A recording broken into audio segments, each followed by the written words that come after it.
सोचिए, लगातार 7 सालों से एक शहर को भारत के सबसे स्वच्छ शहर का ताज मिल रहा है। वो शहर एक मॉडल, एक मिसाल है। लेकिन आज उसी चमकती हुई छवि पर एक ऐसी भयानक त्रासदी का दाग लग गया है जिसे बड़ी आसानी से रोका जा सकता था। तो एक तरफ है शहर की शानदार रेप्यूटेशन और दूसरी तरफ है एक डरावनी सच्चाई। ये कहानी है भारत के नंबर 1 स्मार्ट सिटी इंदौर की, जहां कुछ लोगों के लिए नलों से साफ पानी की जगह सचमुच जहर बहने लगा। 15 स्थानीय मीडिया और वहां के लोगों के मुताबिक ये है मरने वालों की संख्या। और ये सिर्फ एक नंबर नहीं है, ये 15 जिंदगियां हैं जो एक ऐसी त्रासदी में खत्म हो गईं जिसे शायद टाला जा सकता था। ये आंकड़ा हमें बताता है कि ये मामला कितना गंभीर है। तो चलिए सबसे पहले बात करते हैं भगीरथपुरा में फैले इस प्रकोप की। यही वो जगह है जो इस पूरी आपदा का केंद्र बनी। देखिए, ये सब कुछ हुआ कैसे। दिसंबर के आखिर में लोगों ने शिकायत करनी शुरू की कि उनके नलों से गंदा और बदबूदार पानी आ रहा है। जनवरी आते आते अस्पताल दस्त और उल्टी के मरीजों से भरने लगे, और फिर जब मौतों की खबरें नेशनल मीडिया तक पहुंची, तब जाकर प्रशासन की नींद टूटी और वो हरकत में आया। जरा इस प्रकोप के स्केल को समझिए। 1400 से ज्यादा लोग बीमार पड़े और 200 से ज्यादा लोगों को इतनी गंभीर हालत में अस्पताल में भर्ती कराना पड़ा। ये कोई मामूली पेट खराब होने की बात नहीं थी, ये एक बहुत बड़ा स्वास्थ्य संकट था।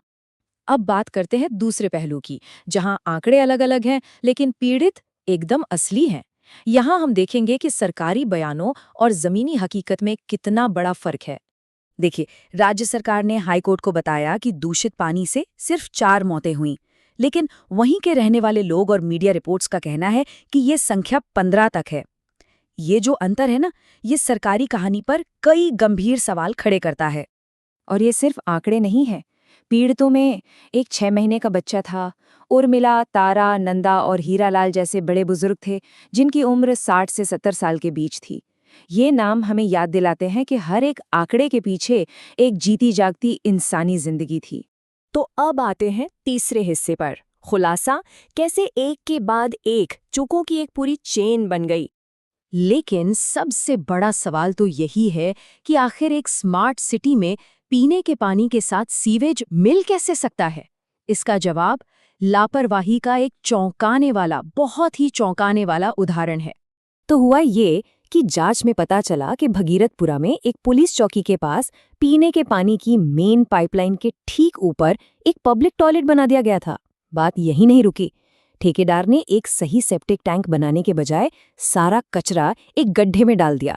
वो गड्ढा लीक होने लगा और सीवेज का सारा गंदा पानी रिस कर पुरानी पाइपलाइन में एक दरार से अंदर चला गया। और सबसे परेशान करने वाली बात यह है कि ये कोई अचानक हुआ हादसा नहीं था, ये एक टिक टिक करता टाइम बॉम्ब था। वहां के लोग कहते हैं कि वो महीनों से गंदे पानी की शिकायत कर रहे थे। और तो और इसी पाइपलाइन को बदलने का टेंडर 4 महीने पहले पास हो चुका था, लेकिन काम कभी शुरू ही नहीं हुआ। जब पानी के सैंपल की जांच हुई तो उनमें फीकल कॉलिफॉर्म मिला।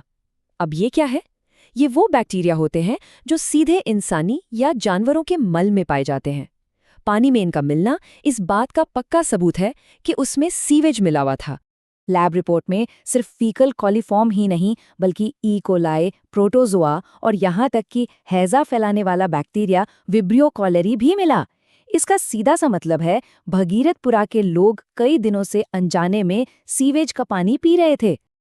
तो इतना सब होने के बाद क्या हुआ, चलिए देखते हैं चौथा हिस्सा, सरकारी प्रतिक्रिया और इस पर हुई राजनीतिक खींचतान। जाहिर है विपक्ष ने सरकार पर जोरदार हमला बोला। लोकसभा में विपक्ष के नेता राहुल गांधी ने कहा कि इंदौर में पानी नहीं जहर बांटा गया और प्रशासन कुंभकर्णी नींद में सोता रहा। उन्होंने सवाल उठाया कि शिकायतों पर एक्शन क्यों नहीं लिया गया। एक मौका ऐसा भी आया जो शायद शब्दों से ज्यादा कह गया, जब मीडिया ने मंत्री कैलाश विजयवर्गीय से पूछा, क्या आप भगीरथपुरा का पानी पिएंगे? तो वो चुप हो गए और उन्होंने अपना चेहरा नीचे कर लिया। उनकी वो चुप्पी बहुत कुछ कह गई। जब मौत की खबरों ने राष्ट्रीय सुर्खियां बटोरी, तब जाकर सरकारी मशीनरी ने काम करना शुरू किया। कुछ अधिकारियों को सस्पेंड किया गया, कुछ का तबादला हुआ। मरने वालों के परिवारों के लिए 2-2 लाख रुपए के मुआवजे का ऐलान हुआ और एक जांच कमेटी बना दी गई। मतलब सारे कदम त्रासदी हो जाने के बाद उठाए गए। और अब आते हैं आखिरी और सबसे जरूरी हिस्से पर। ये सिर्फ एक शहर की कहानी नहीं, ये एक चेतावनी है। इंदौर से कहीं आगे का एक सबक।